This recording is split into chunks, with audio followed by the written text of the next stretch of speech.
E vamos começar a estudar sobre lípidos, um tema muito cobrado, tá? Ele está dividido entre saponificáveis e não saponificáveis. Vamos saber o que é isso, esse processo de saponificação, que é a formação de sabão. A gente vai entender um pouco melhor isso, como é que forma esse sabão. E para começar essa classificação dos saponificáveis, nós vamos entender um pouco a história dos ácidos graxos. E os ácidos graxos, eles podem ser tanto saturados como insaturados. Vamos começar esse interessante tema. E a primeira pergunta é: o que são lípidos? E logo quando ouvimos essa pergunta, imaginamos um monte de comida, gordura, colesterol, as enfermidades cardiovasculares, as comidas trans, as gorduras trans. Então, quando se ouve falar em lípidos, a gente já imagina essa grande rama de informação sobre esse tema. E às vezes esquecemos de associar os lípidos a uma gordura saudável, uma gordura que deve ser consumida, né? Uma gordura que deve ser apreciada com moderação, mas que deve ser apreciada. Então, nossa melhor definição de lípidos seriam macromoléculas, ou melhor, biomoléculas insolúveis em água, solúveis em solventes orgânicos não polares, que não formam estrutura poliméricas, e isso pode cair, que não formam estrutura polimérica, e está formado principalmente por carbono e hidrogênio. Tem oxigênio? Tem, mas em menor quantidade. Também pode ter alguns átomos envolvidos, né, associados: nitrogênio, enxofre e fósforo. E aí nós vemos a imagem do colesterol, que é um excelente representante de lípidos, né, que tem funções especialíssimas no nosso corpo e que é cobrado, inclusive, não só a quantidade total de carbonos, como a quantidade dos anícios. Aqui nós estamos vendo os 4 anícios, 3 que são de 6 carbonos e 1 de 5 carbonos. E olha, tudo isso é a informação do colesterol. Vamos estudar um pouco melhor ele nas outras diapositivas. Antes de conhecermos melhor o colesterol, a gente tem que conhecer essa estrutura aqui, ó, ciclopentano peridrofeno fenantreno. Esse ciclopentano peridrofenantreno, que é essa estrutura aqui, ele é o precursor do colesterol. Então, não podemos conhecer o colesterol sem conhecermos esse precursor primeiro. Por quê? Esse precursor, ele tem 17 carbonos no total. Então, essa molécula, que é representada por ela, que tem fenantreno, ciclopentano e tal, ela é 3 fenantrenos, né? E 3 ciclohexano e 1 ciclopentano. Ele é esse ciclopentano peridrofenantreno. Então, ele tem quantos carbonos? Se for contar aqui tudo, dá 17 carbonos. Então, 17 é o precursor. O precursor tem 17. E o colesterol, que é o mais velho, ele tem 27. Então, vamos conhecer ele melhor? Olha aqui o bonitão colesterol. Além dos ciclohexanos e o ciclopentano, que era o ciclo hidrofenantreno que a gente estava falando, ele apareceu agora um rabinho, depois dos 17 carbonos, apareceu um rabinho aqui, aumentando a quantidade de carbonos, dando um total de 27 carbonos. O colesterol, que é o mais velho, tem maior quantidade de carbonos, 27. O outro só tem 17. Ok? O precursor 17 e o colesterol 27. Quais os ciclos? Também tem 3 ciclos hexanos e tem um ciclo pentano mais essa informação, essas somatórias de acrescentando mais 10 carbonos, ok? Então, assim a gente pode falar dos lípidos, né? A gente vai entender que ele é muito amplo, heterogêneo, que essas graxas, né, se agrupam de forma diferente, né? Ou seja, a sua preocupação é caráter físico, tá? E em relação a seu caráter físico, que é diferente antigamente nós tínhamos as funções dos glúteos, por exemplo, que estava preocupado com grupos funcionais. Aqui não tem grupos funcionais, aqui é uma agrupação de caráter físico. E ele tem uma informação importantíssima, que é a sua insolubilidade com a água, tá? Ou seja, ele tem baixa ou nula hidrossolubilidade. Pode ser baixa, mas pode ser nula. Carência de polaridade e elevada hidrofobicidade.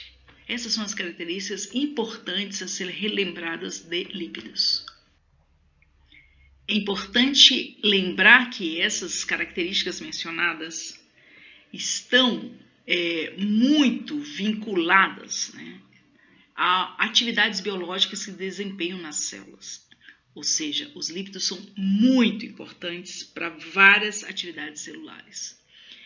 E, além disso, além da sua função estrutural, ele desempenha funções de proteção energética, hormonal, vitaminas, pró-inflamatórias, hemostáticas e outras mais. E aqui, se eu for falar de função estrutural, eu vou lembrar da posição que ele está na membrana celular, né? Sendo responsável por essa parte estrutural, né?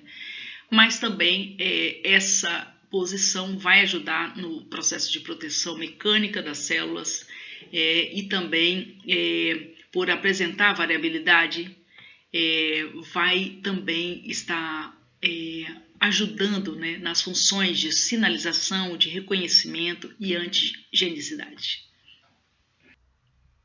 Agora, lembrando da questão energética dele, lembramos que ele tem muito mais quilocalorias por gramas do que a glucosa, que só tem 4 quilocalorias por gramas. Lembramos também que eles são ótimos geradores de energia, inclusive o fígado e o músculo esquelético vão preferir utilizar a energia dele e armazenar a glucosa para tipo plano B. Armazenar a glucosa através da formação de glucógeno nos seres humanos, porque a maior reserva de energia em humanos é o glucógeno, se falamos de açúcar, né? E, enquanto isso, o fígado e o músculo esquelético vai usar o tecido adiposo para aproveitar essa quantidade energética disponível. É interessante essa característica dos lípidos, que apesar de ele não se adaptar muito bem com a água, mas ele ajuda, né? Ele serve para desplaçar essa água, né? Então essa não afinidade com a água ajuda no desplaçamento, e aí ele vira um gerador de água metabólica, né?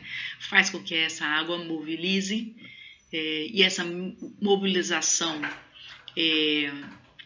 aeróbia, ou seja, da presença de oxigênio, tá? Porque é interessante lembrar que a melhor função energética é na presença de oxigênio. Temos uma fabricação de energia anaeróbia, mas não é tão eficaz, né? Gera pouca energia. E aí também lembramos que existe 2 tipos de gordura. A gordura parda é uma gordura que está cheia de mitocôndrias, a gente vai ver uma imagem relacionada, e ela vai produzir mais energia, vai responder a maior demanda energética, e também lembrar da função de proteção mecânica e térmica que existe na gordura. Então, quando nós temos aí, né, nós estamos na nossa infância, nós temos, quando a gente está desenvolvendo, né, estamos ainda no útero da mamãe, etc. e tal, a gente está prevalecendo a gordura, o tecido adiposo pardo, porque ele é rico em mitocôndrias, por isso fica mais pardo. Então, depois, quando a gente já nasce, já vai crescendo, vai sendo, prevalecendo a graxa branca, que ela tem menos mitocôndrias. Então, as pessoas que ainda possuem mais graxa parda, que tem muita graxa parda, vai ter uma dificuldade de engordar, né? Vai ter mais facilidade de ficar magro. E as pessoas que têm mais dessa graxa branca, principalmente na região abdominal, tem muito dessa graxa branca, vai ter mais dificuldade de perder peso. Outra função, né, mais detalhada é a formação de hormônios, né, que é dependente de lípidos para que exista, para que tenha esses hormônios, né, e aí vai atuar principalmente com resposta a sinais externos do organismo, né. Então, essas estruturas lipídicas são muito importantes para uma boa parte de hormônios. Estamos falando, por exemplo, dos hormônios sexuais, né, que dependem de lípidos para serem formados. Além do mais, vamos falar também da importância dos lípidos, justamente porque algumas vitaminas com aporte exógeno, né, ou seja, tem que ser de fora para dentro, captado, né, essas vitaminas são lipossolúveis, ou seja, precisam dos lípidos para serem absorvidas. Então, nós estamos falando de A, D, E e K. São as principais vitaminas lipossolúveis e que vão precisar desses lípidos para conseguir cumprir suas funções. E logo mais a gente vai entender também porque alguns lípidos têm essa função de intermediários pró-inflamatórios e hemostáticos, né? Vamos ver que esses lípidos vão estar relacionados com o processo de inflamação, com o processo de formação de trombos para deter uma hemorragia, né? Então, os lípidos são muito importantes para o processo metabólico de forma geral e a gente vai além de ouvir essas funções gerais, entender um pouco das suas estruturas, a estrutura dos lípidos. Então, a modo de organização, né, para a gente entender para que caminho vamos seguir, vamos entender que nós estamos aqui, tá, falando sobre lípidos. Vamos entender que ele é dividido em dois grandes grupos, saponificáveis e insaponificáveis, tá? Esses saponificáveis também têm uma subdivisão, que são ácidos graxos, glicéridos, ceras e lípidos de membrana, da membrana plasmática. Esse ácido graxo pode ser saturado ou insaturado, que é uma composição simples, assim como esses outros, os glicéridos e ceras, mas que quando estamos falando dos saponificáveis de lípidos de membrana, eles vão ter uma outra subdivisão, que são os glicolípidos, que tem alguns tipos de glicolípidos. Tem uma outra subdivisão, fosfolípidos, que tem essas duas subdivisões. E tem as lipoproteínas, que também vamos conhecer quais são essas lipoproteínas. Tudo isso esses lípidos de membrana estão num contexto de complexidade. Por que complexidade, Lu? Porque, na verdade, aqui eu não estou só falando de lípidos. Eu estou falando de lípidos associados à glucosa, ou lípidos associados a fósforo, ou lípidos associados a proteínas. E, por isso, essa complexidade na sua subdivisão. E quando falamos de insaponificáveis, nós vamos entender que existe 3 grandes divisões da insaponificação. São os esteroides, os terpenos e os eicoexanóides. O que a cátedra fez? A cátedra, dessa vez, ela começou a falar sobre os ácidos graxos, sobre saponificação e já pulou para cá, já pulou para os insaponificáveis, tá? Então, ela fala sobre os esteroides, fala sobre os terpenos e os eicosanoides. Ela fala dos 3. Então, eu preciso que você entenda que esses 3 representam os insaponificáveis. E que esses caras aqui, as ceras, os glicéridos e os ácidos graxos, representam a grande subdivisão de saponificáveis, tá? E então, entendendo esse quadrinho, a gente vai começar a estudar então os lípidos desde o processo da formação de sabão. Saponificar é poder formar sabão. Vamos a eles. Então, saponificação é justamente formar sabão. Ou seja, eu vou pegar um ácido, uma gordura que tem carboxílio, ela tem um caráter ácido. Vou pegar uma base forte, tá? E essa base forte, o que ela tem de característica? Um cátion, tá? Um sódio, um potássio, né? Um cátion básico. Então, por que eu sei que é básico? Porque olha a hidroxila aqui. Então, eu pego um ácido, que é uma gordura de caráter ácido, uno com uma base forte, né? Que tem esses sais, esses cations aqui representados, e vou gerar um sal. Vou gerar um sal orgânico, né? Então, isso é saponificação. Pegar uma graxa com um caráter ácido, somar com uma base forte e formar sal orgânico, ok? Então, ao introduzir ácidos graxos, antes vamos entender como é que é essa história de ácidos, né? Porque se nós pensarmos na água, por exemplo, a água, ela quando ela se interage com outra água, ou seja, se eu pego 1 mol de água e adiciono mais 1 mol de água, essa água aqui, se ela é um ácido, a outra molécula de água se comporta como uma base.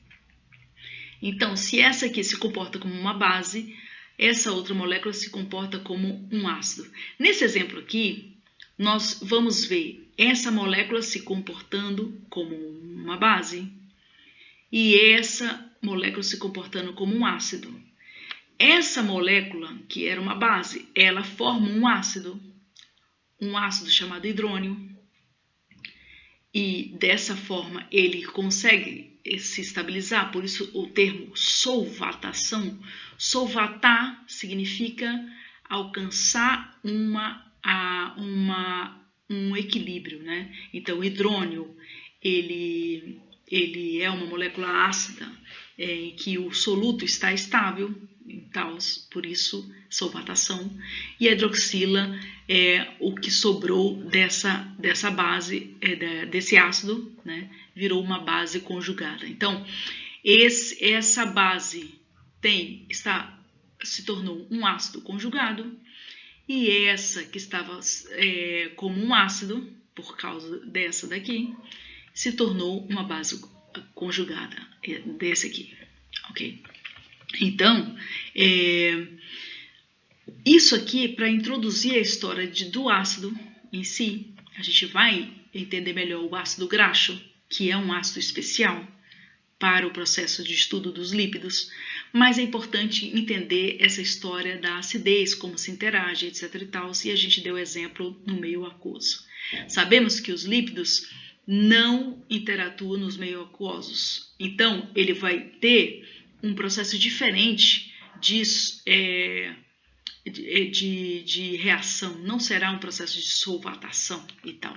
Então, vamos estudar como reage os ácidos graxos, como se compõem e etc. Vamos. Então, a primeira coisa que a gente vai entender é que os ácidos graxos, eles estão de uma forma diferente, né? Porque eles vão mostrar um pouco de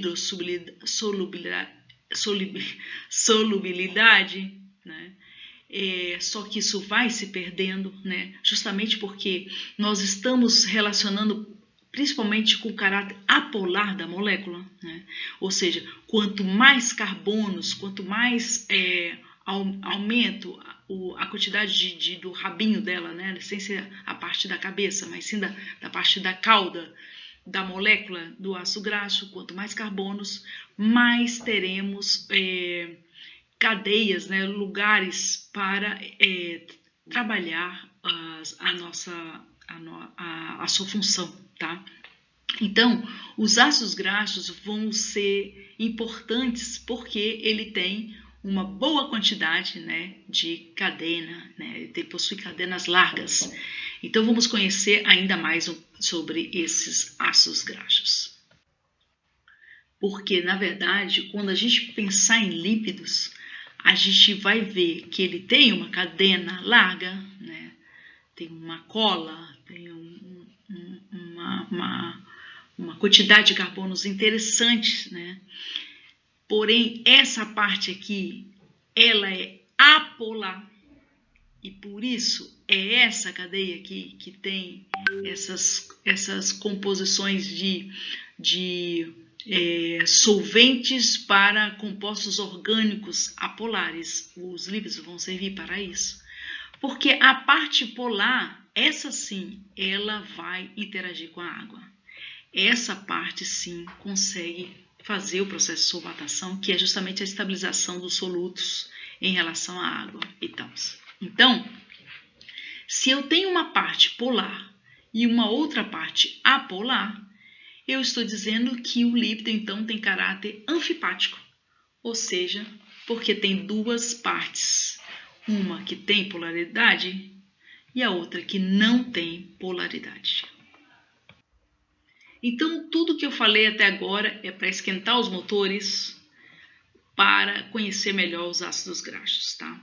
A gente já entendeu o que é uma saponificação, o que é a formação de sabão e como ela ocorreu. A gente está aqui, ó, conhecendo os ácidos graxos e lembrando que ele tem uma parte saturada e outra parte insaturada. O que quer dizer isso? Saturação e insaturação.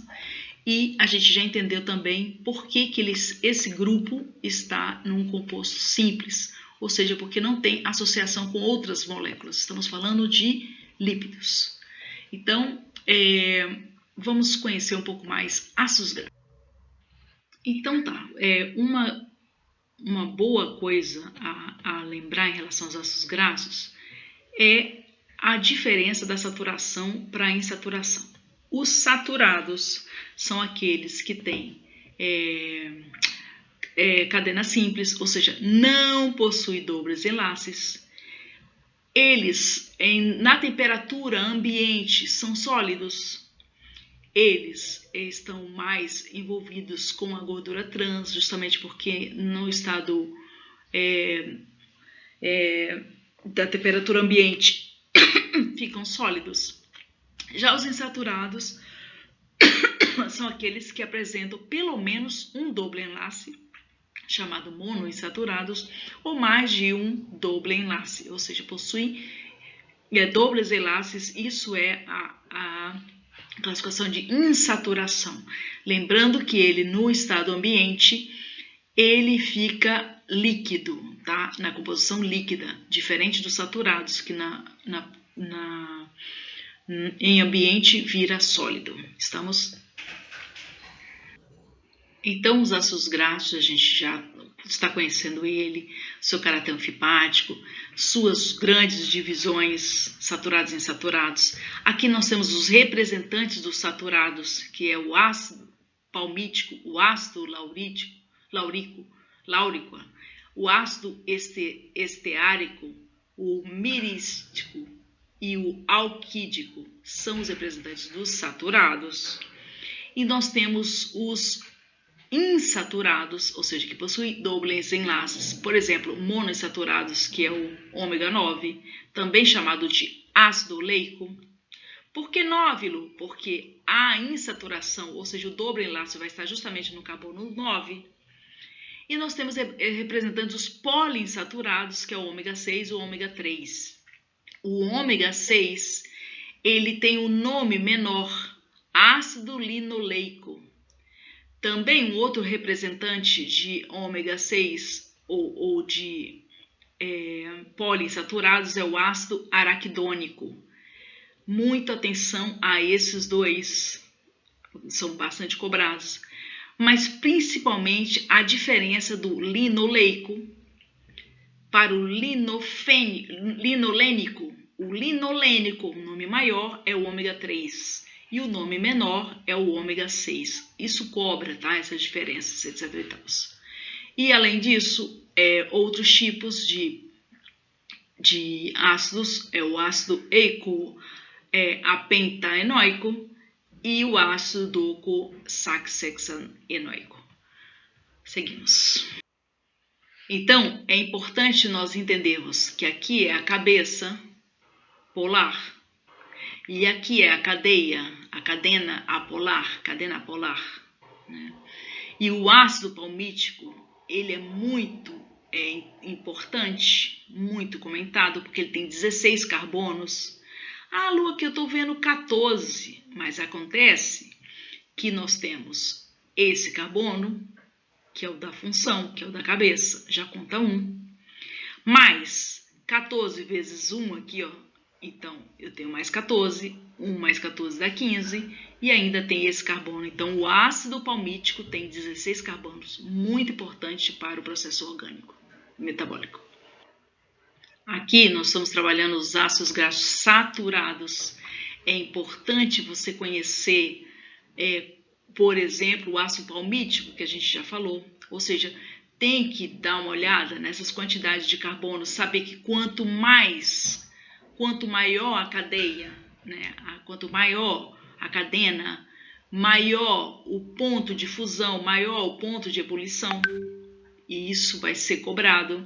Então, perceber a importância desses ácidos graxos, principalmente o araquídico, né, que é um eicosanoico, o palmítico, que é um hexadecanoico. Então, atenção para esses ácidos saturados.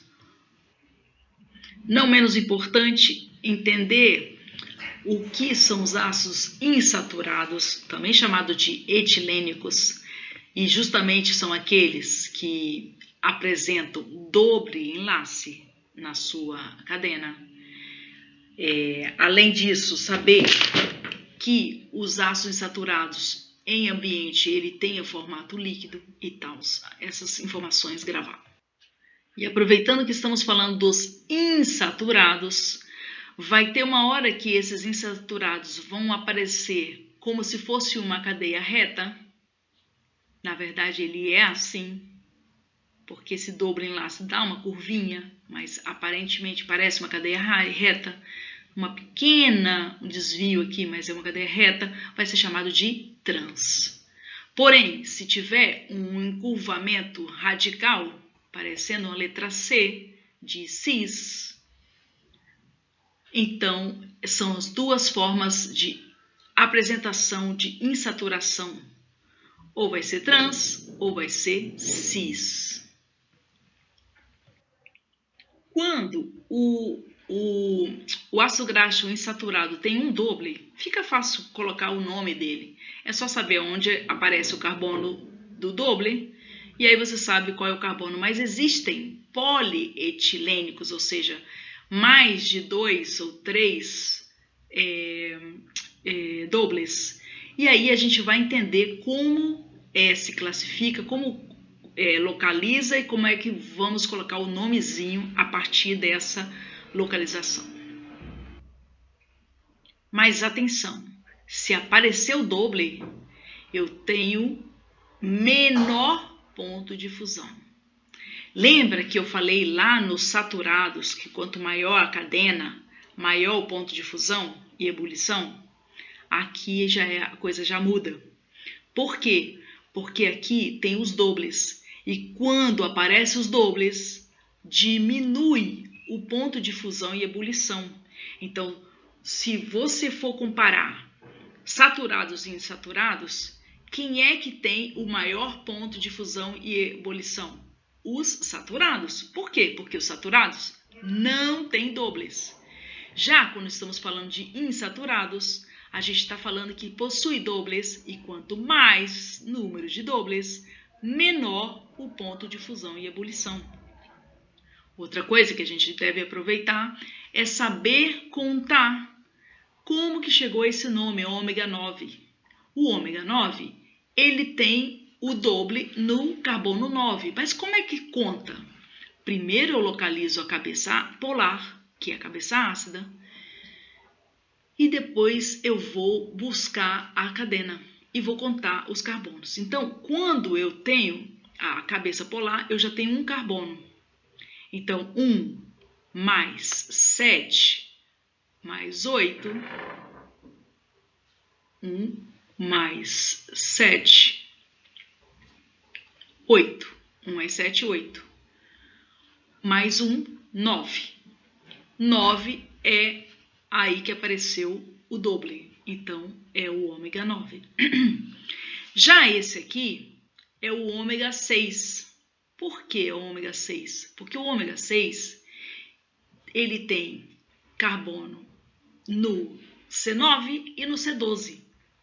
Vamos ver se isso é verdade? Então, vamos lá. Identifiquei a cabeça polar, 1. Esse aqui é mais 7, 8.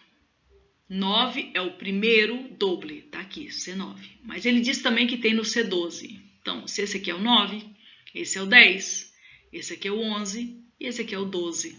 E realmente tem nos dois lados o ômega 6.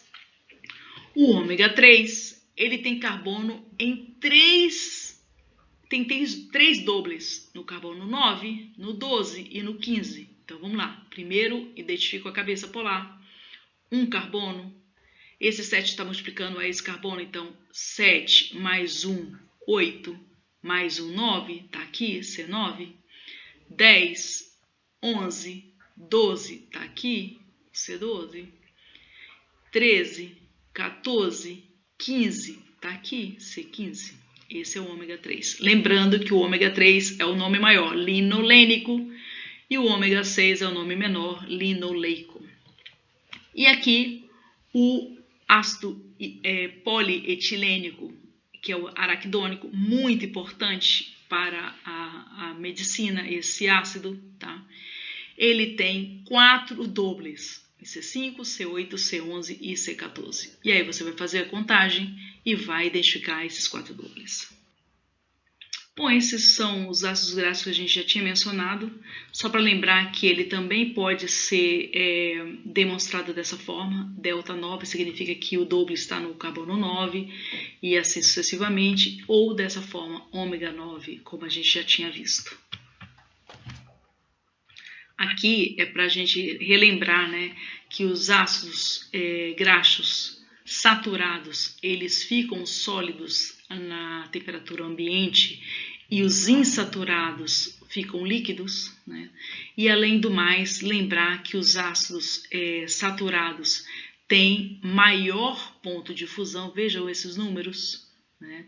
Veja esse aqui, ó, 20 carbonos, o araquídico tem 79 de ponto de fusão, e já esse, que também tem 20 carbonos, mas ele é insaturado, ele tem menos 49, ou seja, apareceu em saturação, eu vou ter menor ponto de fusão.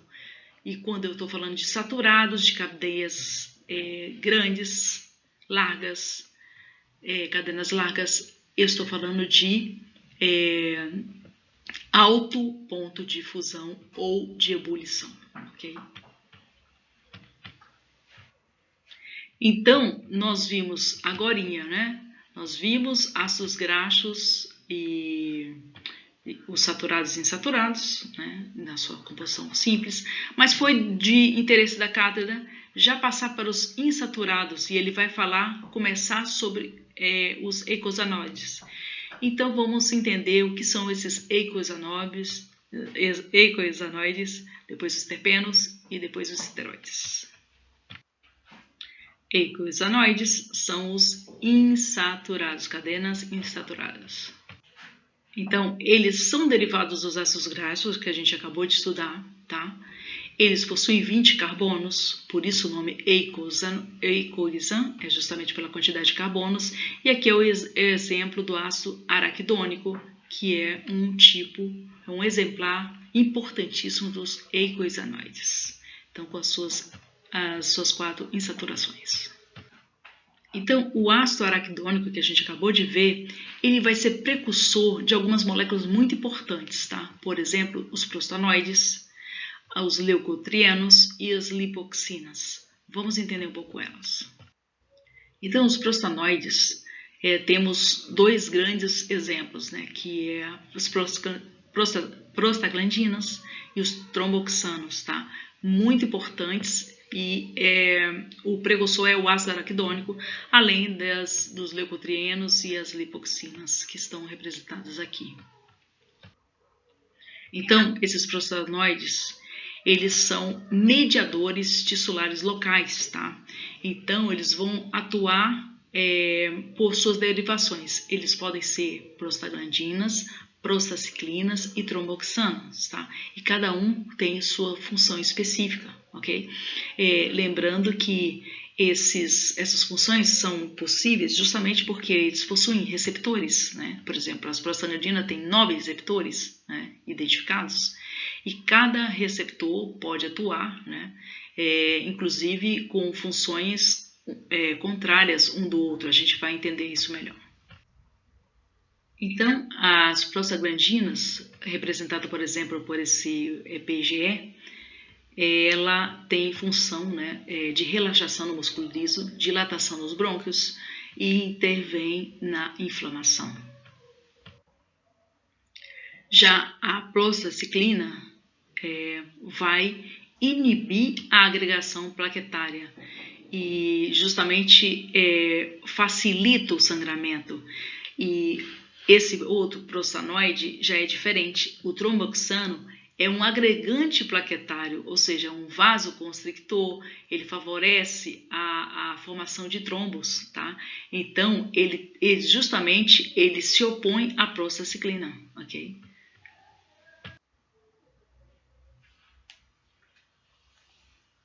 Os leucotrienos favorecem a inflamação. Então, ele aumenta a permeabilidade vascular, ele também incrimina processos asmáticos, né? Já os lipoxanos, eles inibem a inflamação, então atuam de formas contrárias. E outro que não foi muito citado, né, que é o citocromo P450, lá nos próximos anos ele vai ser muito mencionado, mas agora saber que ele também está relacionado com esse fator da membrana, tá? Justamente envolvidos com os receptores, né, ET e ETS. Depois você vai ver que no processo de inflamação, né, a partir de uma lesão, as informações que estão dentro dos vasos vão sair, né, inclusive os que já estão no tecido, né, vão atuar, né, para chamar a atenção dessas células de defesa, né, para atuar, né, e então os mastocitos vão ajudar a estimular, a trazer células de defesa. Nós temos já aqui de resguardo, né, os macrófagos, né, que vai atuar, vai fagocitar esses patógenos, né, e a partir da lesão vão entrar e tal, ou seja, esse processo de inflamação vão ser aguçados, né, para estimular os órgãos de defesa e também as células e estimular as substâncias como o tromboxano, né, para ajudar a deter a lesão e etc. Então, são compostos muito importantes envolvidos com o processo de inflamação. Aqui, mais do mesmo, lembrando que algumas células são muito importantes nesse processo, né? Os fibroblastos, os macrófagos, os leucocitos, né, que estão aqui dentro, que vão sair para o tecido e agir nesse processo de de proteção da célula, além das fibras, né, as elásticas, os colágenos e os proteoglucanos que estão no meio extracelular.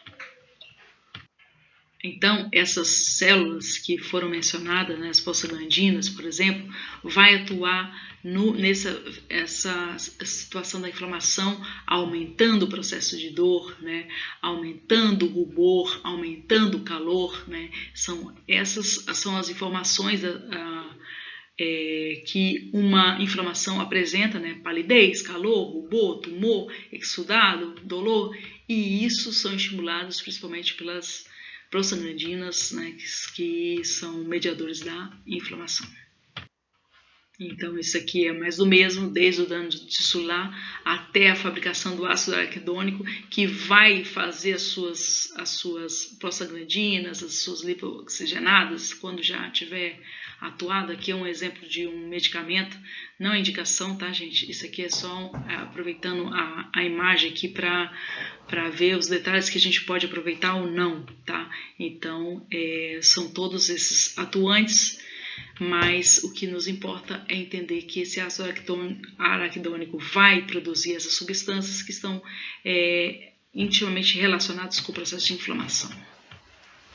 Então, chegamos ao próximo grupo. Falamos dos eicosanoides e agora estamos nos terpenos. Os terpenos são produtos naturais, tá? E eles têm uma característica muito interessante, que estão envolvidos com características aromáticas. É a terpenoteca de cheiros, né? Vamos conhecer um pouco melhor sobre esses azeites essenciais com aromas especiais e também saber uma outra função, além de aromas, qual é a outra função importantíssima sobre os terpenos. Então, esses aqui são alguns aromas, né, produzidos justamente por causa das substâncias de terpenos, né, e isso para lembrar que os terpenos, né, estão envolvidos com a questão aromática, né, os cheiros dessas substâncias é muito característico pela presença de terpenos, e além do mais, eles vão ter efeitos diversos, né, como sedantes, né, para retenção, para memória, inibir o apetite. Então, os terpenos vão ser usados como anti-inflamatórios, para insônia, para antioxidantes, antissépticos, tudo isso. Mas uma classificação muito importante dos terpenos é justamente a quantidade de isoprenos que ele constitui. Isso cai na prova, tá? Os terpenos estão associados à quantidade de isoprenos, tá? E aí, dependendo da união dele, né, de isopreno, pode unir cola-cola, cola-cabeça, cabeça-cabeça, ou seja, vão apresentar geometrias cis-cis, cis-trans ou trans-trans. E para não ficar tão distante, que é um isopreno, a gente apresentou aqui o isopreno 2-metil, que é justamente essa estrutura, né? 2-metil justamente porque no carbono 2 existe um radical metil e tal. Então o isopreno 2-metil também é chamado de butadieno 1,3. Butadieno porque ele na sua cadeia principal tem 4 carbonos, e as suas insaturações é justamente no carbono 1 e no carbono 3. Outra característica geral é que os terpenos possuem fórmula geral, o isopreno, né, C5H8. Então, às vezes você vai dizer assim, esse tem 2 isoprenos, então vai ser C10H16 e assim sucessivamente. Então, isso aqui é mais o mesmo, e dependendo do tipo de terpeno, eu vou ter diferentes quantidades de isoprenos envolvidas. E os enlaces já falamos, né? Pode ser cis-cis, cis-trans ou trans-trans. Então, se eu tenho um monoterpeno, então eu só tenho 2 unidades de isoprenos, né? Então, aqui, cuidado, né? Monotemos 2 unidades de isoprenos, a fórmula dele é C10H16, como eu já falei, tá? Existe um alcano correspondente, que é o C10H22, tá? O que nós vamos lembrar, além da quantidade de terpenos, de isoprenos, Vamos observar a quantidade de dobras, enlace e a quantidade de anéis envolvidos. Então, existem os terpenos acíclicos, né, que tem 3 enlaces dobres. O nome dele? Geraniol. Existe o monocíclico, que tem 2 enlaces dobres, chamado mentona. Existe os bicíclicos, que tem 1 enlace doble, e ele é chamado de pinano. E tem os tricíclicos, que não tem nenhum doble enlace, e é chamado de tricicleno. Se tem uma classificação na área médica sobre os terpenos, é lembrado o diterpeno, chamado monociclo, chamado vitamina A. Tá? A vitamina A é um diperteno importantíssimo, tá? Uma vitamina importante para a visão, por exemplo. Ele é encontrado no fígado de pescados, tá? E também esses dipertenos são oriundos, né, do seu precursor, que é o beta-caroteno. Por isso que nas plantas eles vão dar diferentes cores e tal, porque tem esse precursor envolvido com a parte de plantas, dos vegetais. Não menos importante é o triterpeno, que é um precursor do colesterol. Quando a gente for trabalhar colesterol, a gente vai lembrar disso, que o triterpeno é o precursor dele, tá? Tem uma estrutura toda trans, né? Os tetraterpenos são os que possuem os carotenos, né? Os carotenos são os pigmentos, né? Por exemplo, vermelho alaranjado, né? Principalmente nos vegetais e alguns animais também. Okay? O licopeno é um acíclico. O licopeno é um acíclico, também tem cor vermelha. Por exemplo, encontrado no tomate e na melancia, né? Então, a melancia e o tomate têm essa cor vermelha justamente porque é um licopeno, ou seja, é um terpeno acíclico. E aqui, mais uma vez, falando, né, dos bicíclicos mais significativos, que são os carotenos alfa e beta. Também tem o gama, que é monocíclico, né, e alguns derivados, como as xantinas, que são os carotenos precursores da vitamina A, da vitamina E e da vitamina K. Então, todos eles são aproveitam, né,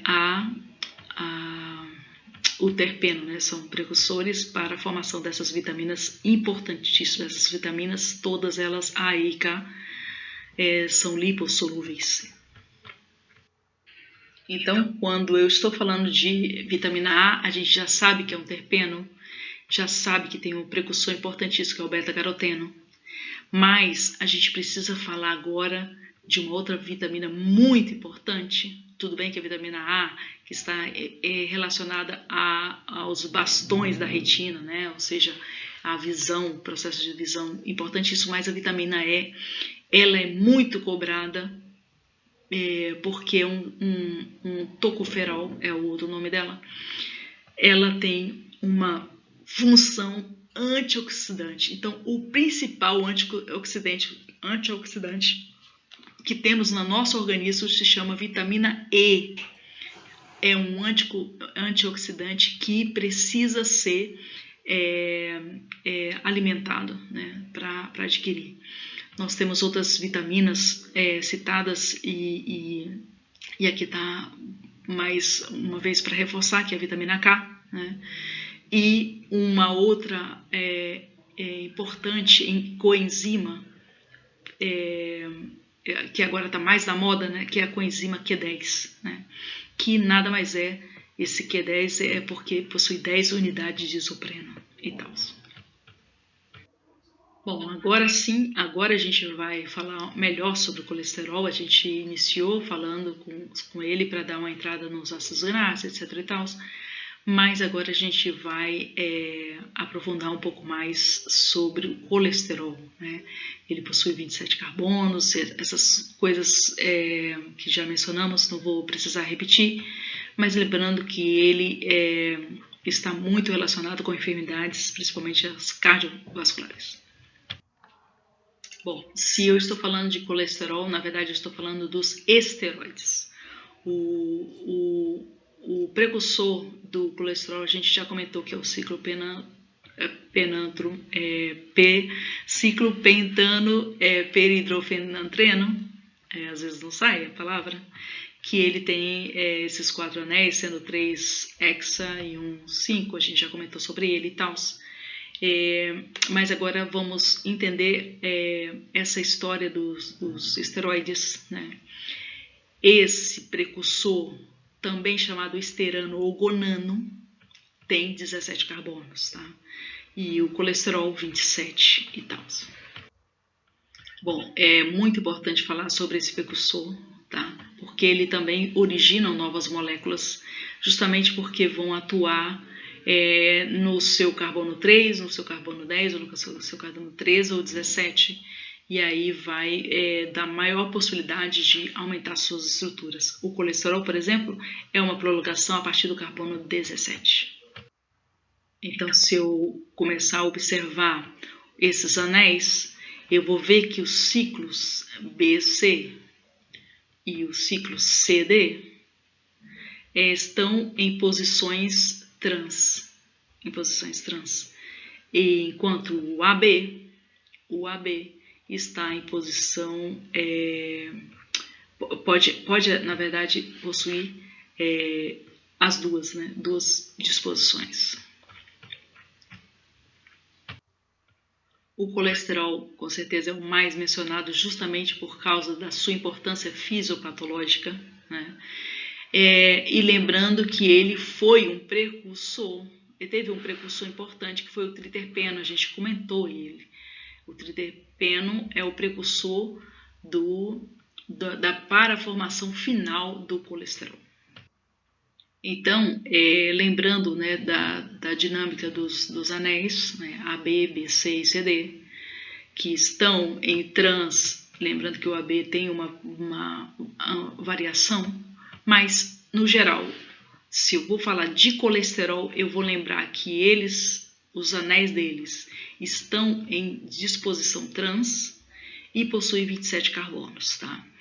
E ele é muito importante, principalmente porque ele tem grande poder poder aterogênico. O que é isso, Lu? Formar aquelas placas nas artérias, né?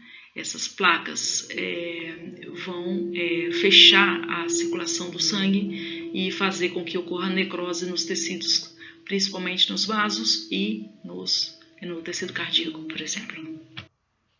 Então, a nível biológico, o colesterol existe uma extraordinária presença, né? Ele é um componente fundamental na vaina de mielina. O que é isso, Lu? Os nervos têm uma cobertura, né? Uma cobertura lipídica chamada vaina de mielina, tá?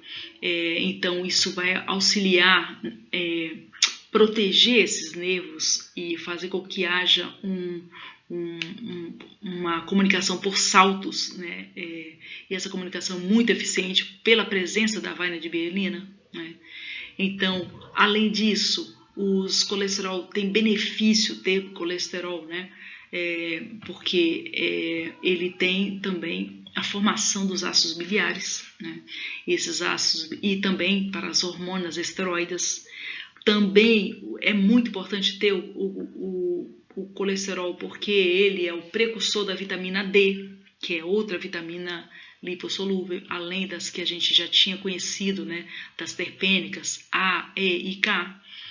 Temos a vitamina D, que é extremamente importante, ou seja, é necessário que a gente consuma, né, alimentos que tenham essas vitaminas e que a gente tenha também um aporte de colesterol, principalmente o saudável, né, de boas gorduras, para essa importante desafios, né, de saúde, né, para termos aportes para conseguirmos metabolizar e processar essas informações e termos mais saúde. Quando falamos de ácidos biliares, né, precisamos saber dos dois principais ácidos biliares. Primeiro, é o ácido cólico, tá? Ele tem essas informações e eu preciso saber principalmente o nome dele. O ácido cólico é um ácido biliar primário. E qual é o outro ácido primário, ácido biliar primário, Lu? E o outro ácido primário, ácido biliar primário, é o ácido quenodesoxicólico. Então, esses dois preciso saber sim ou sim. Esses são os ácidos primários que vão formar os ácidos secundários, tá? Esse desoxicólico vem do ácido cólico e esse ácido litocólico vem do ácido quenodesoxicólico. Tenho que saber isso, sim ou sim, porque é uma questão que cai bastante. Então, para ajudar a fixar, eu tenho o colesterol, que produziu os ácidos biliares. Primeiro os ácidos biliares primários e depois os ácidos biliares secundários. Quem são os ácidos biliares primários? O cólico, que é esse cara aqui, trihidroxicolanoico, e também o ácido quenodesoxicólico, que é esse cara aqui. Lu, como que eu vou lembrar? Você vai lembrar assim, ó, o Keno é o Ken da Barbie, é o namorado da Barbie, é o Ken. O Ken foi visitar a Barbie e ela estava com cólica. Ken e a Barbie é o casal romântico. O Ken com a Barbie, de cólica. Imagine que romance é esse? Ela com cólica, mal-humorada do caramba. E o Ken tá aqui doidinho para conversar com ela. Por isso que ele tá descólicos, que ele quer acalmar a cólica da Barbie, ok? Só que o cólico, qual é o desafio do cólico? Tirar a cólica, desoxicar. Ou seja, o Ken vai fazer com que a cólica tire a cólica, desoxicólica. E o Ken tem que ser um cara durão, lito significa duro, pedra, rocha. O Ken tem que ser uma rocha para suportar todo o furor do litocólico, ou seja, que a cólica causa nessa história toda. Bom, não sei se ajuda vocês, mas precisam saber que o cólico e o quenodesoxicólico são os primários, e os desoxicólico e o litocólico são os secundários. E quem é pai de quem? Não pode errar isso também, beleza? Bom, existe ainda subdivisões, né? Porque eles se conjugam com a taurina, que é um aminoácido, e a glicina, que é outro aminoácido. Então, por exemplo, o cólico, que é a Barbie, né? O ácido cólico, vai virar o glicocólico. Olha como é que ela é doce, né? Ela é doce. E também, quando ele se associa à glicina, ele vai virar um glicocólico. E quando a Barbie se associa à taurina, ela vai virar taurocólico. Okay? Já o Ken, né? Quando o desoxicólico, Ken desoxicólico, tanto faz, vai virar o glicodesoxicólico, se está unido à glicina, ou glicoquenodesoxicólicos, tudo bem? Ou, se tiver associado à taurina, vai ser ácido taurodesoxicólicos ou ácido tauroquenodesoxicólico. E aqui é só um pouquinho de anatomia, né? Os ácidos biliares vão morar aqui, né? Na vesícula biliar e tal. Então, eles vão ser sintetizados pelo fígado, né? Produziu aqui, mas eles vão ser guardados aqui dentro, tá? Quando o intestino tiver alguma coisa, né, para misturar, né? Comeu gorduras, lá, eles vão ser liberados aqui para o intestino.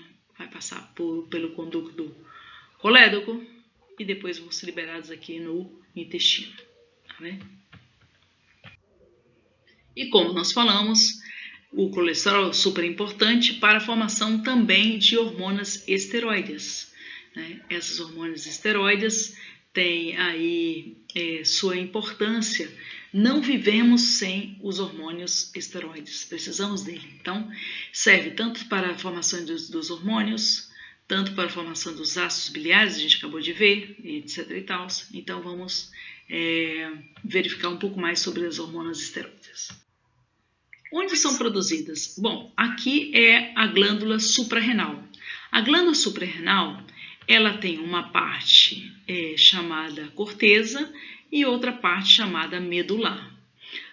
A parte medular são aí que vão formar as adrenalinas, noradrenalina, etc. e tal. Não vem o caso agora.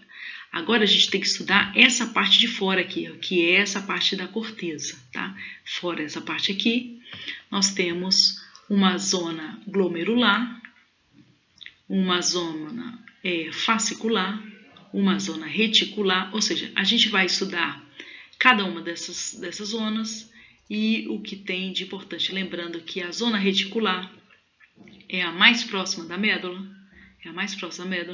e ela é que vai ter a formação dos andrógenos, que são os hormônios sexuais, o hormônio sexual masculino e o hormônio sexual feminino. Então, essa parte da glomerular, que é a formação dos minerocorticoides, que é a formação principalmente do aldosterona, né?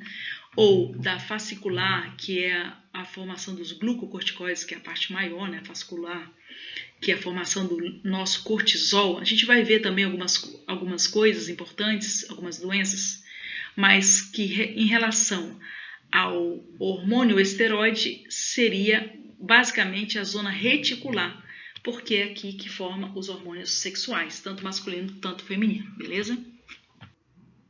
Então, se eu falo de minerocorticoides, eu estou falando de uma parte da região da suprarrenal, e aí quando eu tenho diminuição da aldosterona eu vou fabricar uma doença chamada Addison, quando eu tenho excesso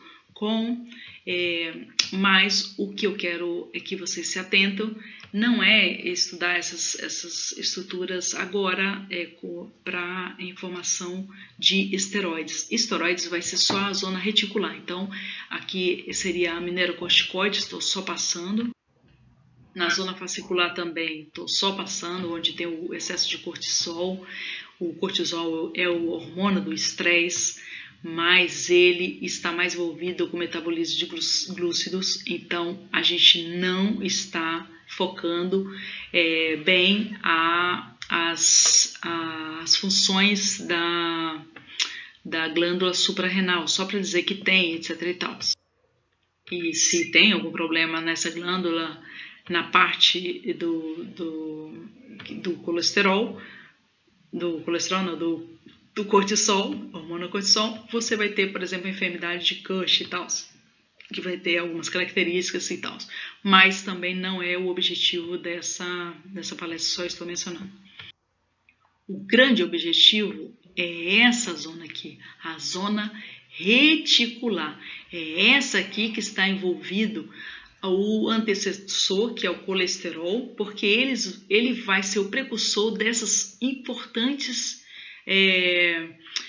hormônios, desses importantes hormônios, tá? Então, a zona reticular, que está perto da médula, tá? Que faz parte da corteza da suprarrenal, mas está bem pertinho da médula, é a zona que nos interessa estudar, tá? Porque forma os andrógenos. Além de formar os andrógenos já mencionados, ele também forma os estrógenos, tá? Então, também chamado DEA ou DAS. Então, muita atenção para a parte reticular, que é precursor colesterol, e ele vai formar os hormônios sexuais, tanto masculino, principalmente testosterona, como feminino, principalmente os estrógenos. Então, quando eu estou falando das hormônios sexuais masculinos, além de eu lembrar que o testosterona é o principal hormônio, né, masculino, tá, que também vai ter nas mulheres em menor quantidade, etc. e tal, mas que vai ser sintetizado por uma célula chamada de Leydig. Então, os testosteronas são sintetizados nas células de Leydig. As mulheres vão estar principalmente formando o hormônio estrógeno, tá? E também progesterona, são os hormônios femininos mais importantes. E o precursor, né, quem ativa, né, a formação desses hormônios do estrógeno é o estradiol, tá? Então aqui nós temos a composição química e tal, para demonstrar esses cujo precursor é o colesterol, das hormonas sexuais. Lembrando que o progesterona, né, ele é produzido no corpo lúteo da mulher, no seu ciclo ovatório, né? Ele é um hormônio de grande importância, né? O progesterona de grande importância para a mulher e para o processo também de reprodução. E aqui uma colinha, né? Os mineralocorticoides vai fabricar a aldosterona na corteza da supra. Os glucos vão formar o cortisol e também na corteza da supra, né, na parte fascicular. Os progestógenos, que é o progesterona no corpo lúteo. Os andrógenos na corteza da supra, na zona reticular. O testosterona no testículo e no ovário. Os estrógenos no ovário e tal. Então aqui lembrar que a vitamina D é a única que tem estrutura esteroide, tá? Lembra que a A, D, E e K são lipossolúveis, mas são terpênicas, né? São terpenas. Só que a E e K, né? Desculpa. E a D é a única que é esteroide. Ela vem primeiro com essa forma D2, chamada ergocalciferol, que é a parte da origem vegetal, mas temos o colecocalciferol, que é a forma D3, eles vão estar ativos, né, pela presença da ação, né, a forma ativa no rim, né, e também no fígado, né, e a forma ativa dela é essa composição aqui, 1,25 de hidroxicolecalciferol. Essa é a forma ativa dessa vitamina, tá? Então, ela vai atuar, né, como se fosse uma paratormona, ou seja, ela vai aumentar a absorção de cálcio e fósforo, né, no osso, né?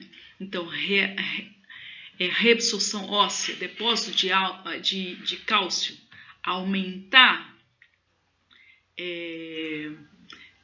a quantidade de cálcio, né, e fósforo é uma das funções, né, da vitamina D.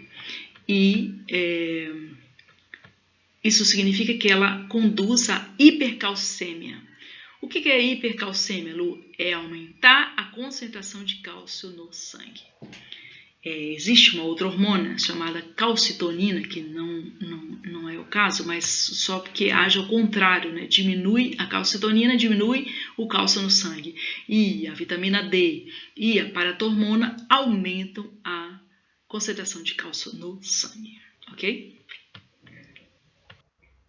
Então essa aqui é a vitamina D2, né, com a origem vegetal, e essa é a vitamina D3, que depois que ela é processada, é estimulada a essa formação, principalmente pelos raios ultravioletas e tal. Então é muito importante também estar com a exposição ao sol para ativar essa vitamina D. Então vamos lá, acilglicéridos é uma outra forma de esteroides para conhecermos, né, outro éster. Então o que acontece com esse éster? Ele tem uma composição trialcoólica chamada glicerol, 3 álcools, triol, e tem união com ácidos graxos. Pode ser um ácido graxo chamado mono, pode ser di, ou 3 ácidos graxos chamados triglicéridos. Então, o acilglicerol é justamente a união de um glicerol, e para ser um glicerol precisa de 3 álcools, e ácidos graxos, pode ser um ácido, 2 ou 3. Vamos lembrar que essas cadeias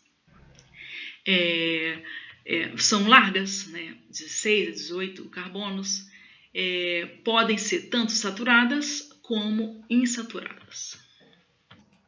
Bom, para ser um diacilglicerol, eu vou ter que ter um glicerol mais 2 ácidos graxos, né?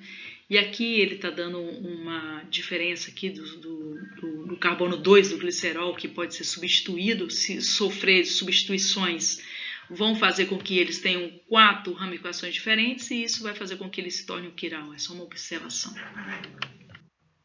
Ou seja, o carbono 2 seria esse carbono aqui, que está sinalizado, né, que ele, se sofresse alguma alteração, né, iria fazer com que ele se tornasse um carbono assimétrico, ou seja, um carbono quiral.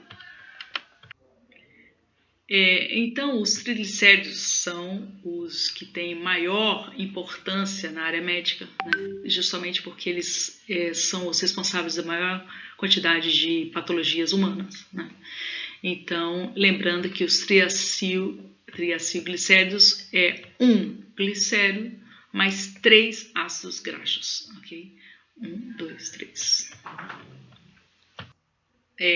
Nesse aqui ele está só demonstrando que os carbonos do glicerol ele tem capacidade de giro, então ele pode ter um ângulo de 120 graus justamente por causa dessa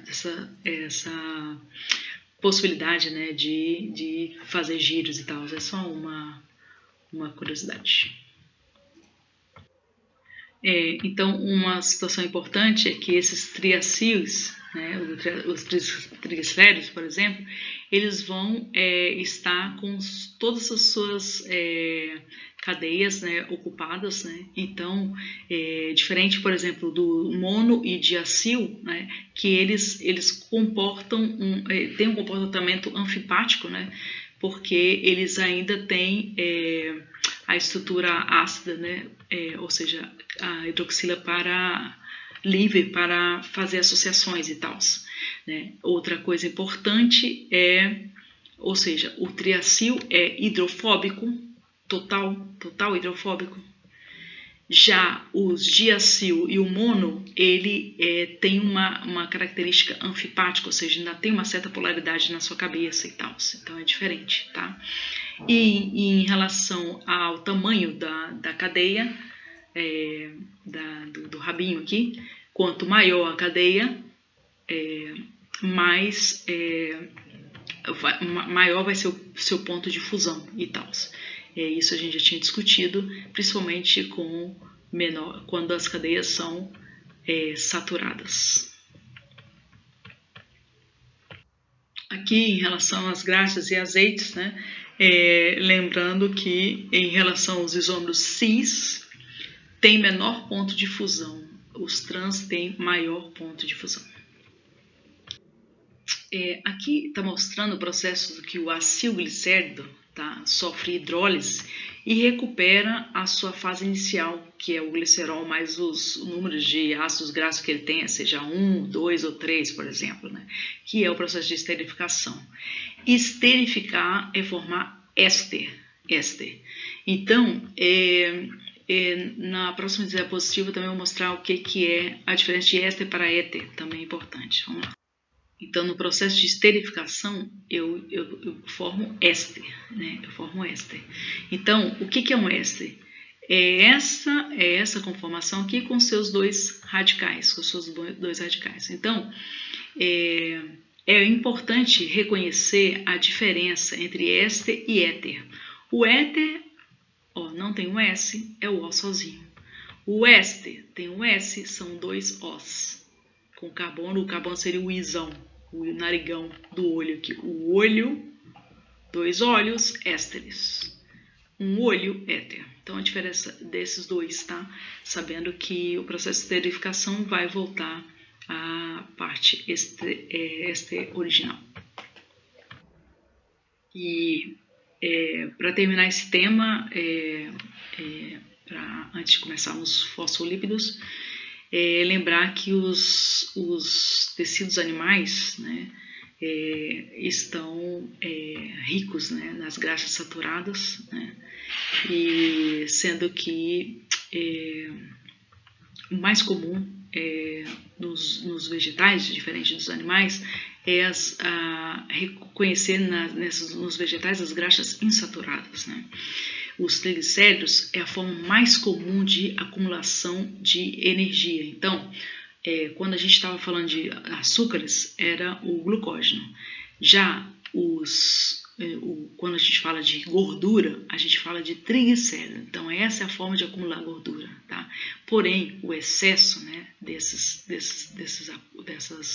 informações de gordura estão diretamente relacionados com enfermidades, né, cardiovasculares, principalmente endurecimento de artérias, obstruções e aterosclerose. Então, muito cuidado com o que você come, tá? Porque se acumula. E aí, nós vamos ver que existem as lipoproteínas que elas vão fazer o transporte, né, desses triglicéridos e tal, e vamos conhecer depois as lipoproteínas e ver como isso acontece desde a formação delas, que é os quilomicrones, até as suas diferentes moléculas, dependendo também das suas diferenças de densidade. Bom, aqui nós temos a formação do fosfoglicérido. Então, nada mais é do que aproveitar, né, os ácidos graxos e o glicerol que ele já tem e colocar um fósforo, um ácido fosfórico, né, que vai esterificar o carbono 3, né?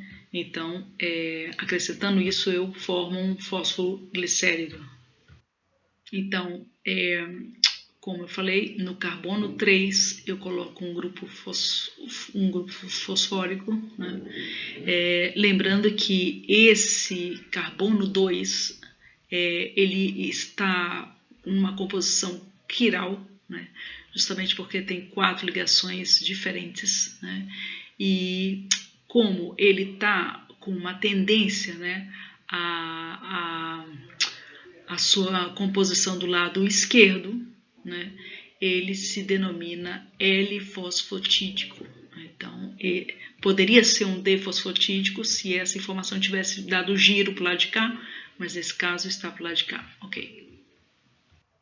Então, como eu falei, acrescentou um ácido fosfórico, né, ou seja, um fosfato na história, e ele vai dar uma carga, uma negatividade para essa molécula, né?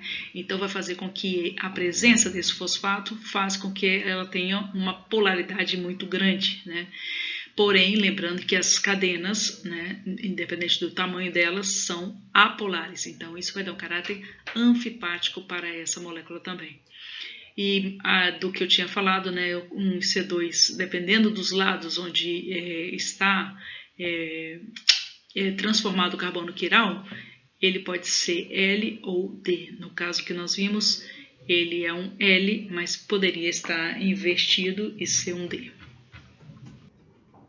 E é importante também lembrar que esse fosfato livre, né, ele vai reacionar com algumas estruturas, por exemplo, segundo o álcool, o aminoálcool, e vai obter diferentes e derivados compostos. Porém, esse fosfadilcolina é muito importante para a medicina, porque ele é chamado lecitina, porque é a forma mais abundante da membrana celular e que tem fonte de colina. Lembrando que a colina é a base para formar um neurohormônio chamado acetilcolina, muito importante, que tem um caráter colinético, né? Que é extremamente importante para o nosso metabolismo, né? O nosso metabolismo. Então, só para você ter uma ideia, o colinético é diferente do adrenético, são opostos entre si. Então, esse colinético aí está mais envolvido com a parte parasimpática do organismo e tal, isso vocês vão ver ali na frente e tal, mas é muito importante. E além disso, além desse neurotransmissor da acetilcolina, ainda vai ser importante também a sua composição para uma ação sulfactante, né? Que essa ação sulfactante impede, por exemplo, que os alvéolos se colapsem.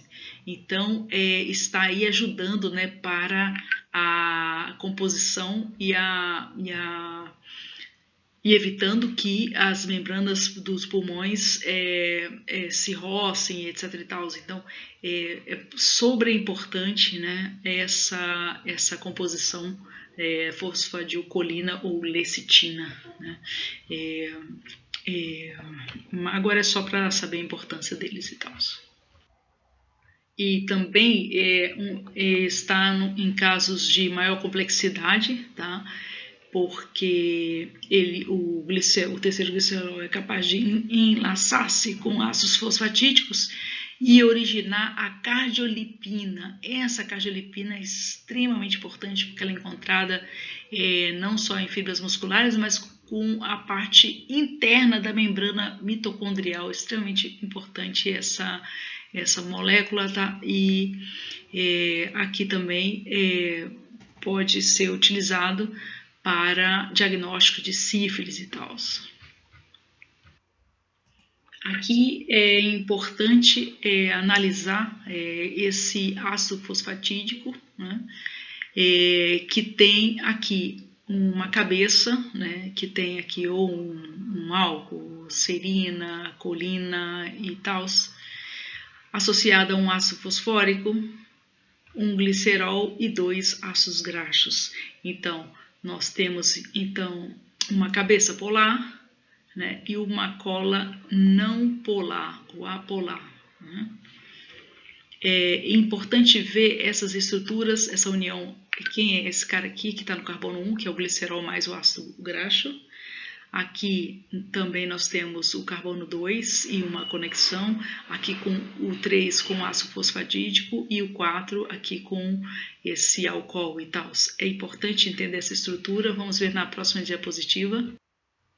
Porque aqui é a mesma estrutura que foi mostrada, mas aqui eles estão com os ácidos graxos dos dois do lado de cá e tal, mas é importante que essas moléculas vão formar fosfolipasas. Essas fosfolipasas podem ser chamadas de fosfolipase A1, A2, temos a fosfolipasa C e até a fosfolipasa D.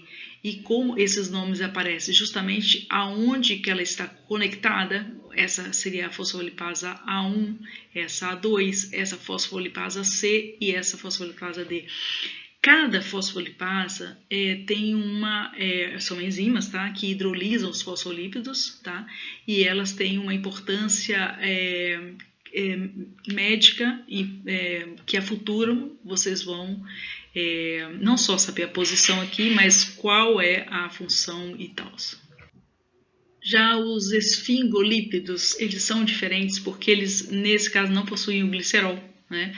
Então, eles formam esterificação do aminoálcool e o graxo insaturado. Então, ele é diferente, né? Porque está com ausência de glicerol. A esfigosina, lembra de amina, zina, amina. Justamente no carbono 2 ele vai estar associado com o grupo amino, tá? Faz uma ponte com o covalente com o amido e se forma uma molécula de ceramida. Então, é um precursor da ceramida. Então, a ceramida é uma estrutura fundamental de esfingolípidos, né? E se classificam em 2 grupos. Primeiro, fosfoesfingolípidos, que é o mais abundante de esfingomielina. Ele tem importância tanto por causa da presença do fosfato da colina, né? É o único fosfolípido de membrana que não possui glicerol, né? A sua função ou importância maior é porque está envolvido ali com o sistema nervoso, tá? Porque ele vai funcionar como um caráter de proteção, né, das vainas de mielina. Então, ele se encontra, né, na medula óssea e no fígado. E o outro de importância é o glicoesfingolípidos, né?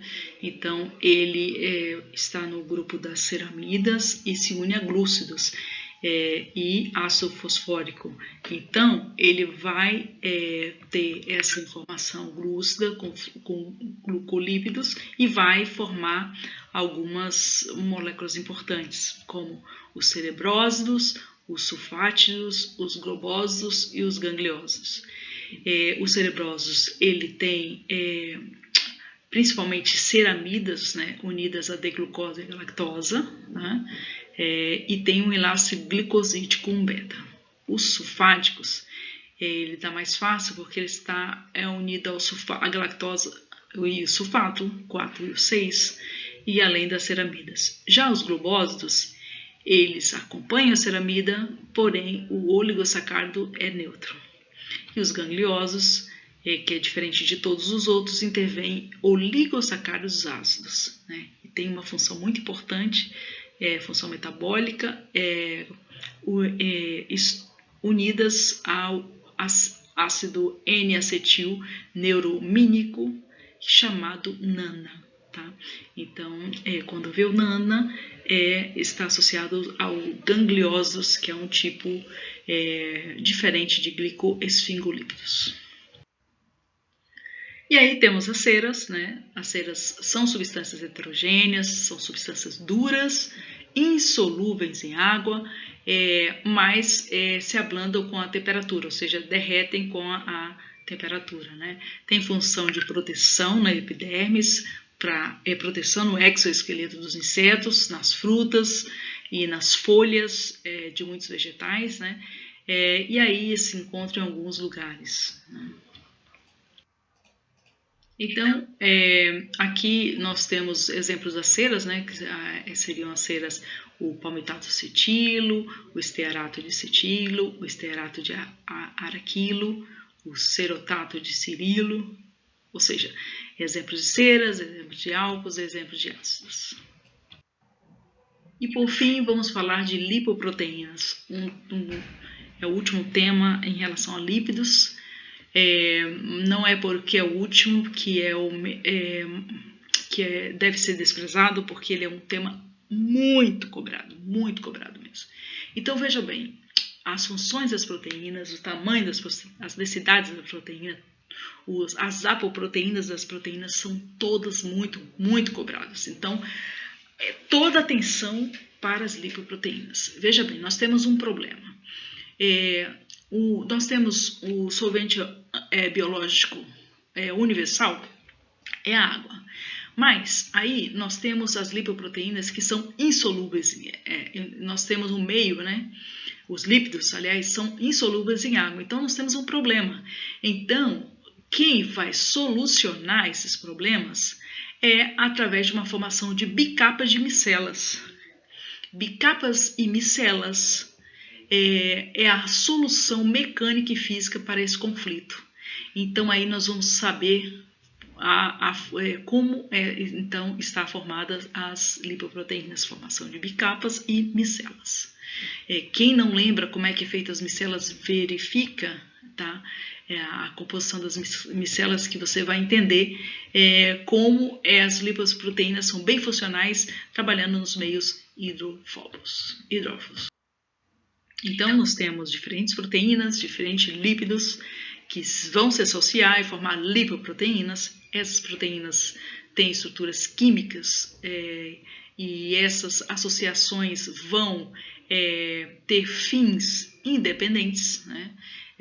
Funções biológicas importantíssimas. Então, eles fizeram uma ultracentrifugação, né, no plasma e descobriram as densidades dessas lipoproteínas. Tem que saber as densidades? Sim. Tem que saber pelo menos quem é a mais densa, que é o HDL, que é o bonzinho, né? Dizem que é o bonzinho, não tem nada a ver isso, tá? Se é bom ou ruim. Todos eles têm importantes funções no nosso organismo, mas o HDL tem uma função particular, né? Que é levar esses lípidos para o fígado resolver o problema, né? Já o LDL leva para os tecidos e aí, quando a pessoa come em excesso, acaba formando as placas de aterosclerótise. Então, aqui nós temos qual é o mais leve, ou seja, menor densidade é o VLDL. O VLDL, né, dentre essas aqui, tá? Se você for ver, os quilometrons são os menos densos ainda, tá? Ele é menor do que 0,96, então ele é muito leve, né? Quase não tem densidade em relação aos outros, bem leve, os quilometrons. Porém, eles são gigantes, Então, os mais densos são os mais pesados e são os mais comprimidos, são os menores. Cuidado com isso, tá? O pequeno não quer dizer que é leve. O pequeno, nesse caso, é o mais pesado. Então, os quilometrons são absorvidos pela dieta e tal, a gente vai ver um pouquinho melhor sobre eles, e são os grandões, gigantão. Aí depois vai diminuindo a densidade. O VLDL tem uma parte intermediária, que é o IDL, e ele vai se tornar LDL. Então, esses aqui vão fazer como escadinha, ok? Bom, e o HDL trabalha de forma oposta ao LDL. Então, primeira coisa é estudar, conhecer as densidades. O mais leve é o grandão e o mais pesado é o pequenininho, ok? Então, além de perceber que eles têm composições tanto de lípidos e proteínas diferentes, tem essa historinha do quem é o mais pesado, né, que aumenta a densidade, tem essa associação, né, dos lípidos com as proteínas, mas principalmente, gente, atenção às apoproteínas, né, que são proteínas que entregam grupos heterogêneos e são chamadas de apoproteínas. Essas apoproteínas, cada um deles possui um tipo de apoproteínas. Precisamos saber quais são as apoproteínas e com quem estão associadas. Vamos lá? Então, as proteínas que entregam esses grupos, elas possuem funções, né? Não só transporte, mas também atividades de recepção, regulação metabólica, né? E estimulante ou inibição. Então, as apoproteínas principais são a ApoA1, A2, A4, a AB100, a B48, a C1, a C2, a D e a E, tá? Então, aqui no livro eu achei um pouco não muito didático. Vamos para outra diapositiva ver se a gente associa melhor essas informações. Aqui eles não estão demonstrando os tamanhos reais, né? Lembrando que o quilometron é o maior. Olha só como é que eles ficam, né? As apoproteínas e as suas estruturas internas. Veja, o de amarelo são triglicéridos, o verdinho é colesterol e o azul apoproteína e em vermelhinho os fosfolípidos. Todos eles possuem essas mesmas informações com composições diferentes. Então, a gente vai estudar na outra diapositiva as apoproteínas e essas composições. Lembrando que é importante a gente saber qual função de cada um delas, tá? Então, os quilomicrones, né, eles são os que são os primeiros, né? São as lipoproteínas mais ricas em lípidos, né? Porque acaba de ter a dieta, os quilomicrones que vão absorver isso e passar para a sangue, né? Esses triglicéridos de origem dietética. Então, são os quilometrônios os primeiros. Depois, nós temos a ação do VLDL, que transporta esses triglicéridos endógenos, né? Agora já está na fase endógena, já saiu da parte exógena para a ação dos quilometrons, e aí vai para o VLDL, que sintetiza no fígado, né? E aí esse VLDL vai levar essas concentrações de triglicéridos das comidas e tal,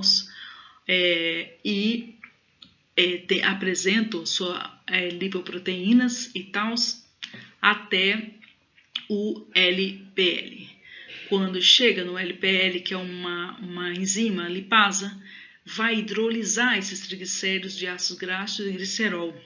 Bom, esses restos de VLDL se convertem em uma lipoproteína intermediária, que é o IDL, e esse IDL vai ser transformado em menor densidade ainda, aí ele vira o LDL. Só depois que ele virar o LDL é que ele vai ser responsável por transportar os colesterol para todos os tecidos, tá? Em compensação, o HDL, que é sintetizado no fígado, vai se encarregar de fazer o contrário, né, do LDL, ou seja, ele vai pegar dos tecidos todo o colesterol, todos os triglicéridos e levar para o fígado para que ele seja eliminado. Então, é por isso que o HDL tem apoproteínas especiais e vão fazer essa retirada, né, para o fígado. É claro que quando a pessoa está com um colesterol muito alto e tal, ele diminui a quantidade desse tipo de moléculas, então isso significa que eu não vou ter essa função executada direitinho, porque eu tenho pouca quantidade de HDL. Então, se eu tiver muito LDL, eu vou fazer com que tenha mais formação de aterosclerose. Então, de uma forma bem simples, quando a pessoa se alimenta, ela está injetando, né, as gorduras, ou o próprio alimento vai, se for comido em excesso, vai virar gordura, e isso vai ser captado primeiramente pelos quilomicrones. Então, pela forma exógena, é pelos quilomicrones. Porém, de forma endógena, né, nós vamos ter o VLDL pegando essa informação dos quilomicrones, passando para a fase intermediária e depois passando para o LDL para levar para os tecidos. Porém, se eu tenho uma boa quantidade de HDL, o que ele vai fazer? Ele vai pegar dos tecidos e vai devolver para o fígado para ser eliminado. E nesse desafio, é importante aprender quais são as apoproteínas associadas a esses tipos de lipoproteínas. Então, quilomicrones tem esses tipos de apoproteínas, tanto o ApoA, o ApoB48, que é específico do quilomicrons, ApoC e ApoE. Já o VLDL, ele tem o ApoB100 e o ApoC e o ApoE. Então, o VLDL é dessa forma, o IDL já tem o ApoB100 e o ApoE. O LDL tem somente o ApoB100 e o HDL tem o ApoA1 e o ApoC. Então, não só as apoproteínas, é importante saber sim ou sim, entendeu? Como também a função. Então, só quem tem função exógena são os quilomicrones, já o VLDL tem função endógena, similar ao VLDL e o LDL. O transporte do LDL é para os tecidos e o HDL para o fígado. Então, nós estamos vendo aqui alguns parâmetros, né? Nós estamos vendo aqui uns parâmetros do HDL quando está baixo, menor que 40, isso não é o ideal, né? O nível de HDL é médio ou alto, né? Que seria algo óptimo. E aqui nós estamos vendo, né, uma corrente sanguínea com uma pequena formação aqui de placa, de ateroma, e essa aqui foi aumentando, e veja como está aqui esse ateroma a ponto de não permitir o fluxo sanguíneo, e isso aqui aumenta, então, os coágulos, né, fazendo com que tenha aqui uma vedação, né, completa dessa corrente do fluxo do sangue nesse momento. Aqui um exemplo, né, da artéria normal, aqui a formação do colesterol, né? Aqui já tem uma introdução do colesterol e aqui um bloqueio completo, né? Está impossibilitando a circulação, aqui já está até coagulado, etc. Como última imagem, eu coloquei aqui para ficar bem claro que o quilômetro é o grandão. Esses amarelos aqui são os triglicéridos, né? O colesterol são esses azulzinhos, né?